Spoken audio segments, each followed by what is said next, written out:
Deus, muito obrigado, Pai, por esse momento, de poder compartilhar a Tua palavra. Traga, Senhor, direcionamento para todos aqueles que estão ouvindo e recebendo no Senhor e do Teu Espírito Santo. Em nome de Jesus, amém. Glória a Deus. Meus irmãos, eu gostaria que você abrisse a Bíblia, se você puder, também não precisa, se você tiver uma dificuldade agora, mas vamos ler uma palavra em Mateus, no capítulo 17, que diz assim: 6 dias depois, tomou Jesus consigo a Pedro e a Tiago e a João, seu irmão, e os conduziu em particular a um alto monte.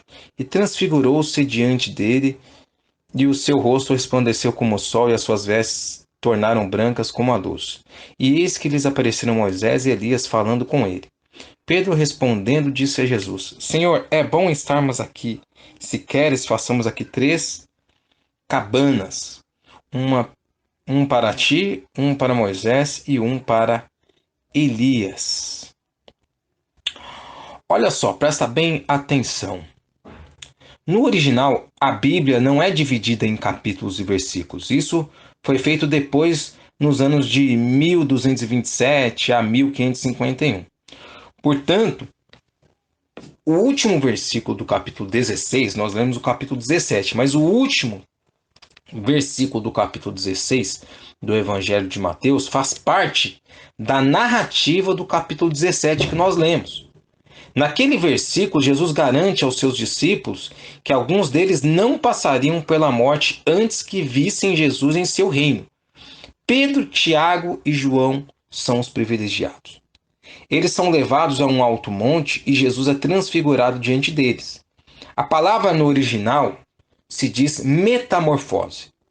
Pedro, Tiago e João veem como Jesus será visto em sua vinda em glória, como diz lá em Apocalipse, com o seu rosto brilhando como o sol e as suas vestes radiantes como a luz. Moisés e Elias surgem diante dele, e os 3 conversam sobre a morte de Jesus que estava para ocorrer. No Antigo Testamento, Moisés ele foi impedido de entrar na terra prometida por causa de uma desobediência a Deus. Só foi permitido que olhasse de longe a terra onde tanto desejava entrar. E Deus mostra que ele tem um tempo para tudo, só que a sua agenda não está limitada aos poucos anos de nossa vida aqui.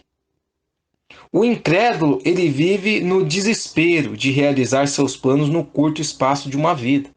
O crente em Jesus não precisa ter essa pressa. Sua perspectiva é o quê? É vida eterna. Pedro imediatamente se oferece para armar 3 tendas, pensando em vida terrena. Uma para Jesus, uma para Moisés e outra ainda para Elias, colocando os 3 em um mesmo nível. Como faz quem? Os testemunhas de Jeová.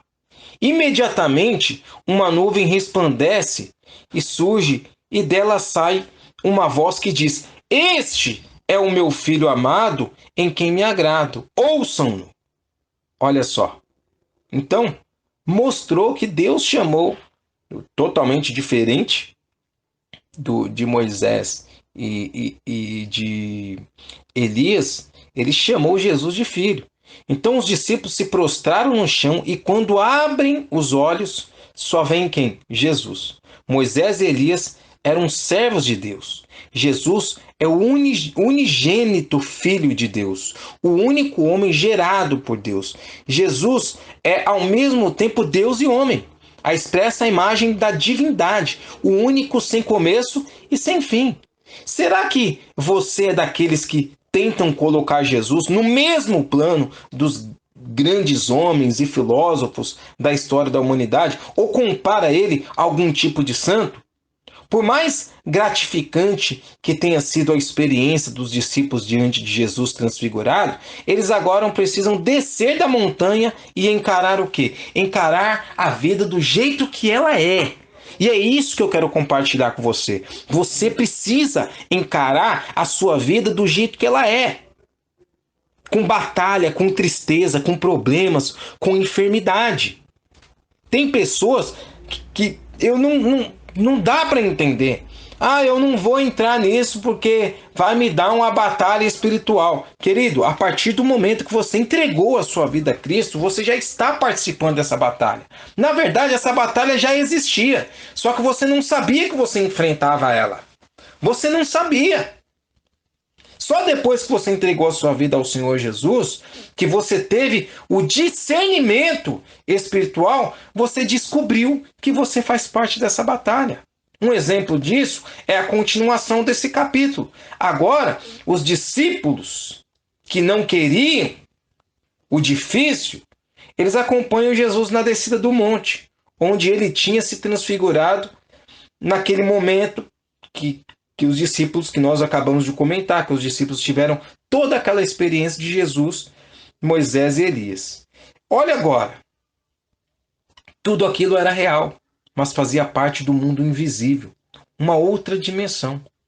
O contraste da atmosfera que os discípulos respiraram no alto do monte é o que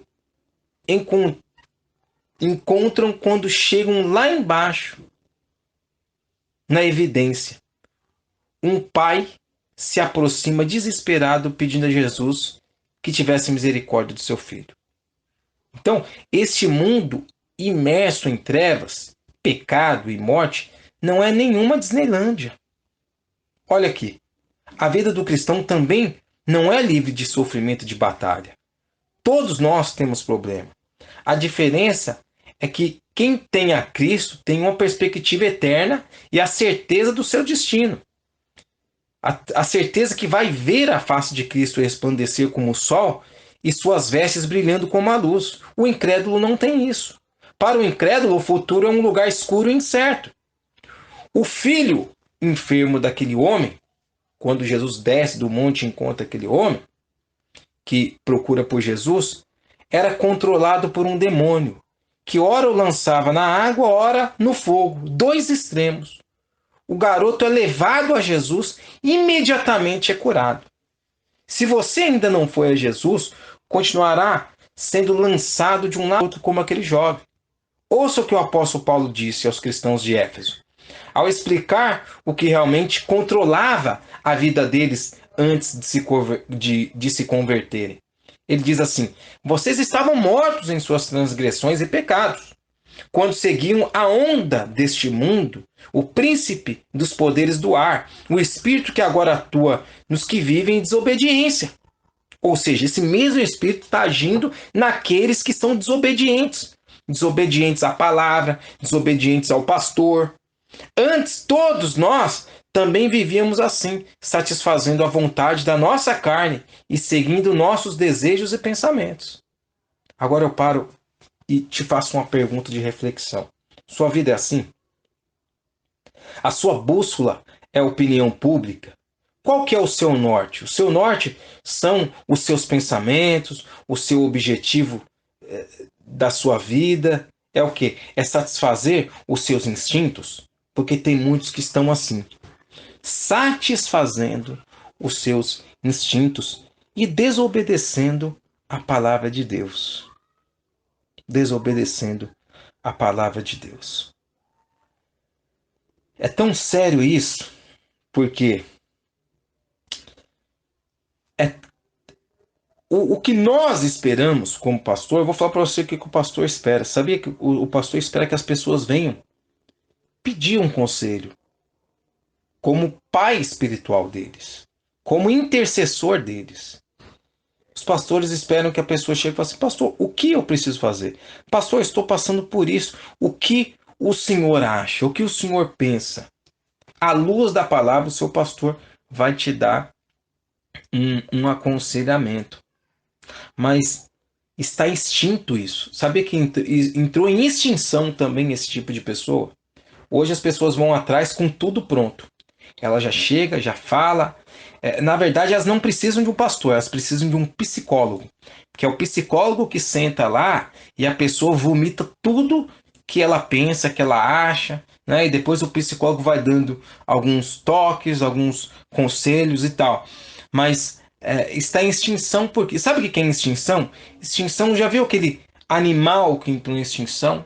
Aquela ave que entrou em extinção? O que acontece? A polícia ambiental começa a proteger os lugares onde aquela pessoa fica, aquele animal fica, para quê? Para ele não ser caçado e se extinguir, apagar da história, sumir aquele tipo de animal. Então, eu quero dizer para você, tá extinto hoje um cristão que quer aprender, que quer ouvir o conselho do pastor.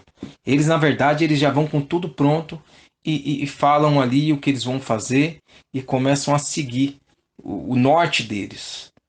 Na verdade, nós temos que seguir como norte é a palavra de Deus, as Sagradas Escrituras. As Sagradas Escrituras. Eu já vi gente obedecendo o pastor e não obedecendo a palavra de Deus. Tá errado. Tá errado. Você tem que obedecer às Sagradas Escrituras com o quê? Com o direcionamento, o conselho do seu pastor à luz da palavra de Deus. Da palavra de Deus. Igual, por exemplo, eu posso usar como exemplo aqui, Malaquias 3,10 diz que a gente tem que levar os nossos dízimos e as nossas ofertas para onde? Para o depósito do templo do Senhor. Não é verdade? É para eu levar para onde? Para o asilo?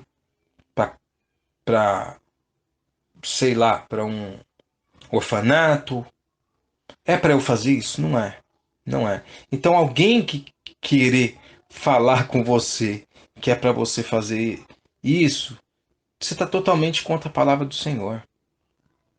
Totalmente. Você está seguindo o norte de outra pessoa, o conselho de outra pessoa. Não. Você tem que seguir a palavra do Senhor. Então, não venha cheio das suas ideologias, dos seus pensamentos, que para Deus você vai ser reprovado. Você vai ser reprovado. Você tem que ir debaixo daquilo que está na palavra. E se o seu pastor te aconselhar conforme a palavra de Deus, aí você pode concordar com ele. Por isso que você precisa a cada dia sempre estar meditando na palavra do Senhor. Sempre estar lendo para conhecer mais desse Deus e o que ele espera de você. Amém? Então, guarde essa palavra. Guarda esse ensinamento. Amém? Deus, muito obrigado, Pai. Nós queremos a cada dia obedecer a Ti. Não queremos obedecer, Senhor, o nosso próprio pensamento, as nossas próprias ideologias e conhecimentos. Queremos seguir o que o Senhor espera de nós. A Tua palavra diz, não se prenda ao seu próprio conhecimento. Nós queremos se prender ao conhecimento de Deus.